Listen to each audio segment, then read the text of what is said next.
Olá, estudantes do CEF 120, aqui é o professor Josuel Júnior da disciplina Arte. Bem, o professor Mauro me pediu aí algumas falas a respeito da Semana de Arte Moderna de 1922. Vou tentar resumir um pouquinho aqui para vocês. A Semana de Arte Moderna brasileira aconteceu no Teatro Municipal de São Paulo em 1922 e ela reuniu artistas de diferentes linhas de trabalho, as artes visuais, a música, a dança, o teatro, a poesia. Esses artistas se reuniram porque eles queriam uma espécie de vanguarda. O que é vanguarda, gente, dentro do universo da arte? É quando você tem um modelo já estruturado de uma ordem artística. E aí, de repente, um outro grupo de artistas vem e rompe com essa ordem. Josuel, como seria isso hoje? Imagina o seguinte, uma música de funk que todo mundo conhece. E os funks, mesmo sendo muito legais, têm poucas manifestações da imagem feminina. E hoje você já tem a Anitta, você já tem a Ludmilla, você já tem a Jojo Todinho, né?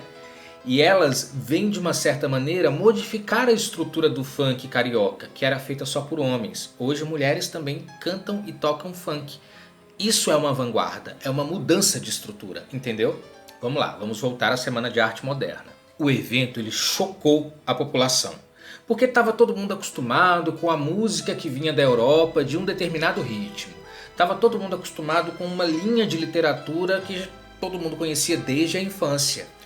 Quando a Semana de Arte Moderna trouxe provocações de outros artistas, quem estava acostumado com aquele modelo de arte falou bem assim, isso aí não é arte. Aí eu pergunto uma coisa para vocês, quando vocês não veem uma coisa nova, vocês também não dizem que isso aí também não é arte? Percebe? É o mesmo pensamento que eles tiveram anos atrás.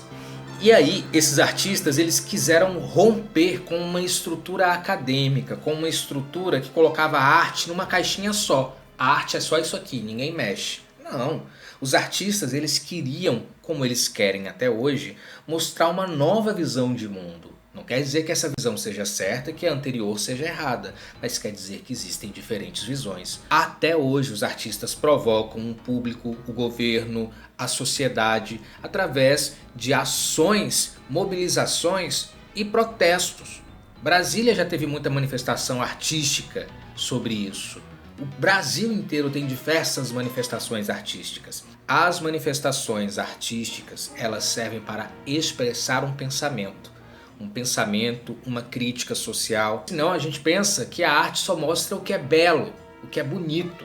Não, o belo na arte também é falar da miséria, também é falar da desigualdade, também é falar da injustiça.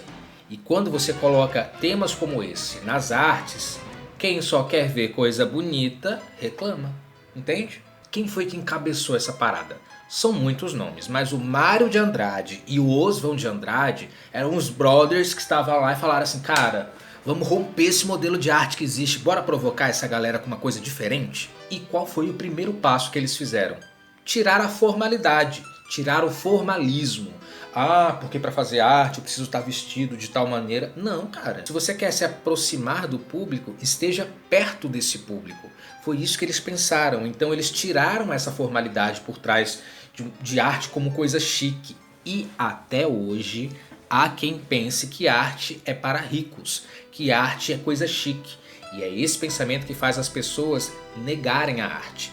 Você até vai no cinema, mas se eu te convido para um teatro, você vai fazer bem assim, pô, teatro, mas é tão chato, né? Aí eu vou te perguntar, quantas vezes você foi numa peça? Ah, uma vez, quando eu vi o Rei Leão. Não, mas espera aí, se você só viu um modelo de peça, como é que você vai colocar que todos os outros são o mesmo teatro? Entende? E como a ideia do mundo é sempre andar para frente e não andar para trás, os artistas da Semana de Arte Moderna colocaram outras tendências, como o cubismo, o futurismo. As obras começaram a ter um sentido de não apenas mostrar o figurativo, ilustrar uma imagem de uma família num quadro. Não, eles quiseram provocar. Se o rosto é assim, eles queriam um rosto assim. Se a visão era sempre a pessoa de frente, vamos desenhar ela de costas. A arte ela quis bugar a cabeça do público de propósito. E por exemplo, vamos pegar um exemplo brasileiro. A arte mais antiga, ela tinha uma formalidade muito forte. Percebe numa música, por exemplo, Vou pensar aqui numa música do Chitãozinho e Chororó. Se eu declamo essa música aqui, ela vira poema. Quando eu digo que deixei de te amar, é porque eu te amo. Quando eu digo que eu não quero mais você, é porque eu te quero. Eu tenho medo de te dar meu coração e confessar que eu estou nas suas mãos. Não é formal? E se eu, de repente, usasse essa mesma música assim? E nessa loucura de dizer que não te quero, confessando as aparências, disfarçando as evidências. Não é diferente de eu dizer: mas para que viver mentindo se eu não posso enganar meu coração? Pois eu sei que eu te amo. Não, a gente conhece como chega de mentiras, de negar o meu desejo. Entende a diferença do formal para uma linguagem mais informal? É isso que esses artistas queriam. Eles queriam tirar as palavras bonitas e pomposas e colocar uma linguagem mais tete a tete que fale diretamente com o público. O funk consegue fazer isso muito bem. O rap consegue fazer isso muito bem.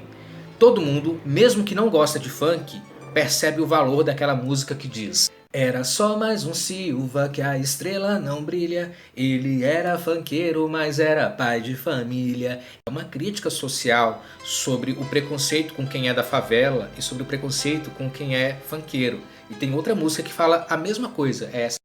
Eu só quero é ser feliz, andar tranquilamente na favela onde eu nasci. É o pobre mostrando que tem direito ao seu lugar. Percebe que a arte ela coloca a gente para pensar? E isso, lá na Semana de Arte de 1922, já era o pensamento dessa galera. Tem uma coisa, gente, que pode confundir a nossa cabeça. Quando eu falo Semana de Arte Moderna de 1922, vocês já imaginam aqueles homens e aquelas mulheres todos engomadinhos. Mas o Oswald de Andrade, o Mário de Andrade, eles não nasceram velhos, eles eram jovens. Então a gente tem que lembrar que em 1922, esses artistas que hoje estão nos livros eram jovens. E como todo jovem, há a vontade de mudar aquela estrutura onde a gente está. Quem participou? Oswald de Andrade, Mário de Andrade, Graça Aranha, Tarsila do Amaral, Vitor Becherete, Plínio Salgado, Anita Malfatti, Heitor Villa-Lobos. Esses artistas foram muito importantes para o que a gente conhece hoje como arte moderna brasileira. E vocês pensam que foi de graça assim, que o público comprou a ideia na hora? Nada. Primeiro dia, muita gente, todo mundo queria ver o que ia acontecer. Segundo dia, já começou a minguar a galera. Terceiro dia, pouca gente nos teatros, porque a burguesia de São Paulo, em outras palavras, as pessoas ricas de São Paulo, olharam essa arte como uma arte menor. É como se hoje, de novo, você dissesse bem assim: ah, eu só gosto de ópera, eu não escuto forró. Tá bom. Ah, eu só gosto de música clássica, eu não escuto funk. Aí eu quero ver você numa festa quando toca funk, se você vai ficar paradinho, bem assim. No mínimo um ombrinho você vai balançar. Então, a crítica era justamente a isso. As pessoas negavam uma nova arte sem ao menos experimentá-la. Ou pior, às vezes até gostava, mas não admitia. O que era o funk daquela época? O machixe. Machixe. Machixe não é forró, tá? É como se fosse hoje o que a gente conhece nessas novelas como Cravo e a Rosa, Chocolate com Pimenta, que as pessoas dançavam assim. E era como se fosse para eles o chão, chão, chão. Era a galera dançando assim, ó. Não nos esqueçamos, foram os jovens que provocaram a Semana de Arte Moderna, tá bom?